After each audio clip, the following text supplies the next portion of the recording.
సహోదరులు గంధం దేవదానం కలిసి మా తండ్రి గారైన గంధం దేవదానం కలిసి ఆరోపణ. హెబ్రీ పత్రిక 9వ అధ్యాయం 26వ వచనం.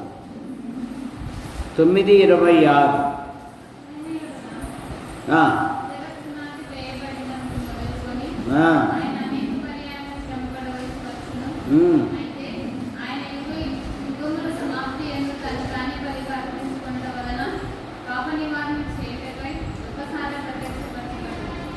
పాప నివారణ చేయుటకై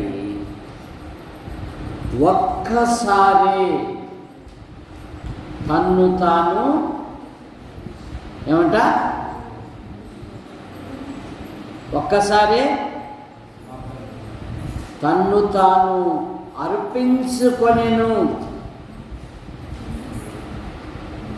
పాత నిబంధనలో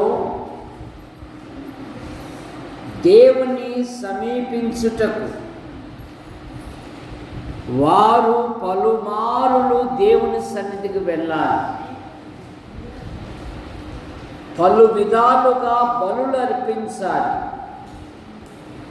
కానీ మన ప్రభువైన యేసుక్రీస్తు వారు ఏమన్నారంటే, సమాప్తమైనది. దేనికి సమాప్తము? మానవుడు పాపములో పుట్టి పాపములో పెరిగి పాపములో జీవిస్తూ పాప పరిహారము కొరకై జంతువులను పక్షులను బలిగా అర్పించువా.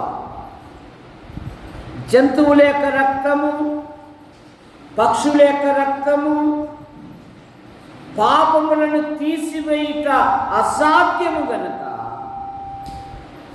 లోక పాప మోసుకొని పోవు దేవుని గొర్రెపిల్లగా ఆయన సిలువలో బలియాగమై ఇక రెండవసారి పాపము లేకుండా ప్రత్యక్షమగును. హెబ్రీ పత్రిక 9వ అధ్యాయము. అలాగనే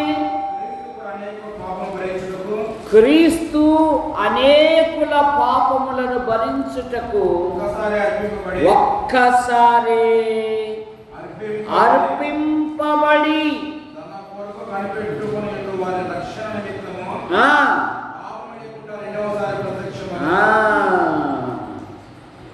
ఆయన ఒక్కసారి అర్పించబడ్డాడు. మతస్థుడు ఏం చేస్తున్నాడు? దేవుని వాక్యం వైపు మనం తిరగాలి. వాక్యాన్ని మనం అనువయంగా పెట్టుకోకూడదు. మతస్థుడు ఏం చేస్తున్నాడు? క్రిస్మస్కు పుట్టాడు అంటున్నాడు. మార్చి నెలలో చెలకల్లే శ్రమణ దినాలు అంటున్నాడు. గుడ్ ఫ్రైడే మహాశుక్రవారం అంటున్నాడు. ఈస్టర్ నాపోతూ లేచినా ఈయన వేసినాడు సగం సీసాతో. అబ్బా అయిపోయి పండగ అన్నాడు. మళ్ళా నవంబర్ యదా రాజా తదా ప్రజ. ఆదివారం పాపము ఒప్పుకుంటారు. ఒప్పుకో, నీకును లోకానికి విరోధంగా పాపము చేశామని అందులో చేరిన సభ్యుడు అలా కలెక్టర్ కానీ ఒప్పుకోవాల్సిందే. ఆ రోజు ఆదివారం నాకు విషయం నమ్మినాక మళ్ళీ ఒప్పుకోవచ్చా? నమ్మినాక పాపినైన నా ప్రార్థన అంగీకరించు అనొచ్చా అనకూడదా? బత్తల దేవదాస్ బాబు నిన్నే అడుగుతున్నా. అది తప్పించుకోవడంలో ఎక్స్పర్ట్. సుప్రభువా, నా పాపముల కొరకు చనిపోయి లేచినామని ఎప్పుడైతే విశ్వసిస్తావో పాపి పరిశుద్ధుడవుతాడు. దుర్మార్గుడు, అనీతిమంతుడు, వ్యభిచారి, సంసారిగా మార్చబడతాడు. మరి ప్రతి ఆదివారం నేను పాపిని అనొచ్చా?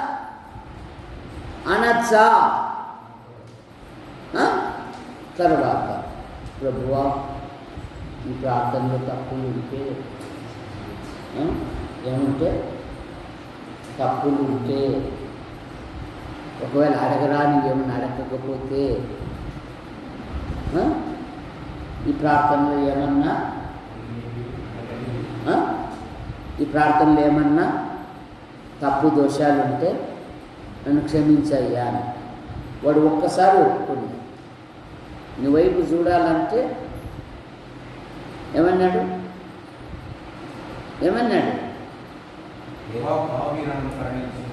నీ వైపు చూడాలంటే నాకు సిగ్గుగా ఉందయ్యా, నా పాపాలు నీ దగ్గర కనపడుతున్నాయంటే అతని కంటే ఇతడు నీతిమంతుడుగా వెళ్ళిపోయాడా? మళ్ళీ పాపి అంటున్నాడు. మళ్ళా పాపి, నేను పాపిని. ఇంకోటి ప్రభు ఏమన్నా పొరపాట్లు అంటే ఇదేం ప్రార్థనయా? నత్తేవాడు ఉన్నాడు,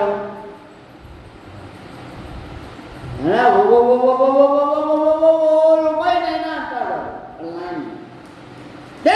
నువ్వు సరిగ్గా అడగలేదురా, నేను ఎరుపు అంటాడా?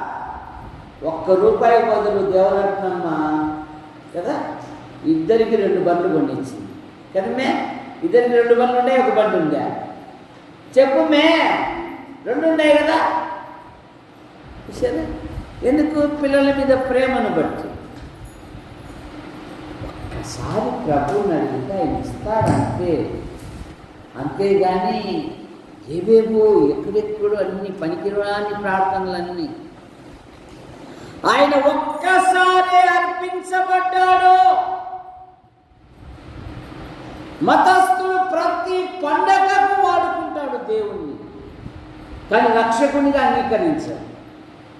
ఈ 40 దినాలలో ఎంతమంది రక్షణ పొందినారో ఒకసారి అడగండి. ఎంతమంది మారు మనసు పొందారో అడగండి. ఎంతమంది ప్రభుని నమ్మినారో అడగండి. ఎంతమంది బాప్తిసం పొందారో అడగండి. ఆ పాస్టరే అంటాడు, అరే బాబు మేము వచ్చింది వృత్తి కోసము రా, భక్తి కోసం రా, భక్తి కోసం కాదురా అంటారు. మీరు 4 పైసలు ఇచ్చేనే మేము బతికేది అంటాడు. కూలోడే యేసు ప్రభువే చెప్పాడు కదా. జీతగాడు గొర్రెలు తనవి కానందున ఏం చేస్తాడు? ఏ అడవి మృగాలకు వదిలిపెట్టి వెళ్ళిపోతాడు. ఈ ఊరు కాకపోతే ఇంకొక ఊరు. చూసారు, వాడు కూలోడండి. చూసారా, యేసు ప్రభు ఒక్కసారి చనిపోయి లేచాడు. ఇక రెండవసారి పాపము లేకుండా తన కొరకు కనిపెట్టి ఉండు వారి రక్షణ కోసము ఆయన ప్రత్యక్షమగును. బలులకు సమాప్తం. ఇక బలి పశువులను వధించాల్సిన పని లేదు. చూడండి 10వ అధ్యాయం ఎబ్రీ పత్రికలోనే 3వ వచనం. ఆ బలులు అర్పించుట చేత ఏటేటా పాపములు జ్ఞాపకమునకు వచ్చున్నవి. ఏలయనగా ఎట్ల యొక్కయు మేకల యొక్క రక్తము పాపములను తీసివేయుట ఆయన ఈ లోకములో ప్రవేశించినప్పుడు ఇలాగూ చెప్పుచున్నాడు, బలియు అర్పణయు నీవు కోరలేదు కానీ నాకొక శరీరం అమర్చించితివి. పూర్ణ హోమములు పాప పరిహారార్థ బలులు నీకు ఇష్టమైనవి కావు. అప్పుడు నేను నీ గ్రంథపు చుట్టలో నన్ను గురించి రాయబడిన ప్రకారము దేవా నీ చిత్తం నెరవేర్చుటకు నేను వచ్చి ఉన్నానంటే నీ బలులు అర్పణలు పాప పరిహారార్థ బలులు నీవు కోరలేవు కానీ అవి నీకు ఇష్టమైనవి కావు. 12-13 వచ్చినాను. ఈయనైతే పాపముల నిమిత్తమై సదాకాలము నిలుచు ఒక్క బలి అర్పించి, సరే ఒక్కసారే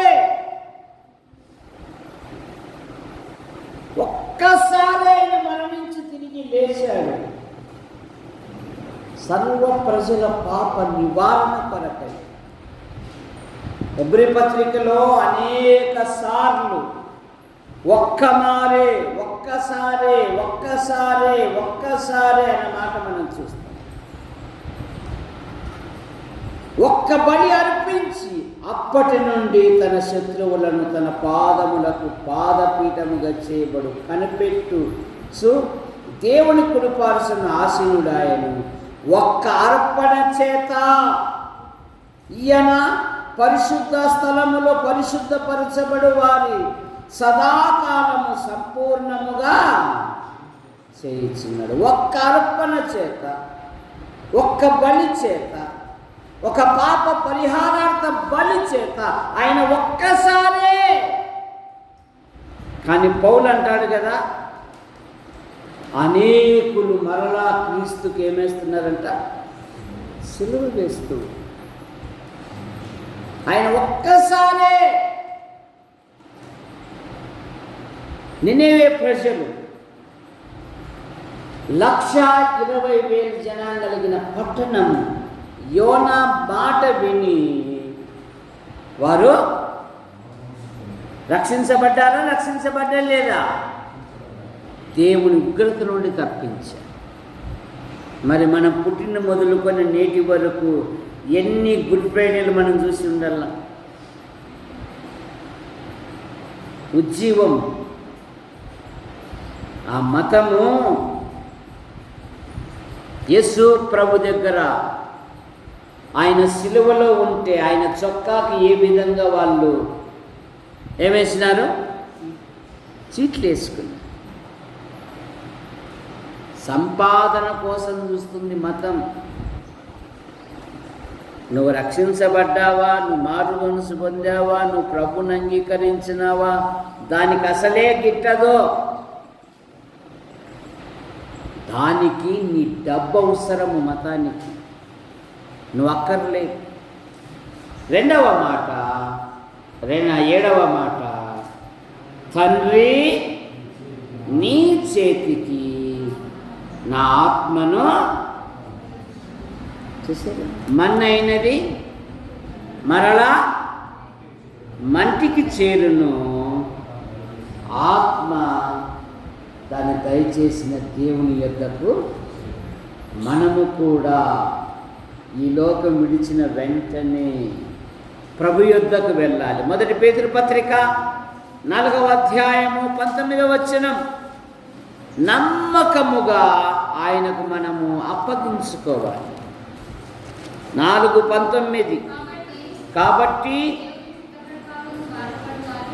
దేవుని చిత్త ప్రకారము బాధపడువారు సత్ప్రవర్తన గలవారై నమ్మకమైన సృష్టికర్తకు తమ ఆత్మలను ఆయన ఎలాగ అప్పగించుకున్నాడో మనము కూడా మన ప్రభు అయిన యేసుక్రీస్తుకు మనము అప్పగించుకో. ఆయన కుమారుని యొక్క ఉద్దేశం నెరవేర్చాడు. తండ్రి నీ చేతికి నా ఆత్మను అప్పగించు. నమ్మకమైన సృష్టికర్తకు మనము తాను అప్పగించుకోవాలి. ఎందుకంటే ఆయన మన కొరకు బలిగాను అర్పణముగాను అర్పించబడ్డాడు. అందుకే స్టెఫెన్ ఏమన్నాడు? స్టెఫెన్ ఏమని ప్రార్థన చేశాడు? స్టెఫెను ఏమని ప్రార్థన చేశాడు? హలో, స్టెఫెను ఏమని ప్రార్థన చేశాడు? ఏమని చేశాడు?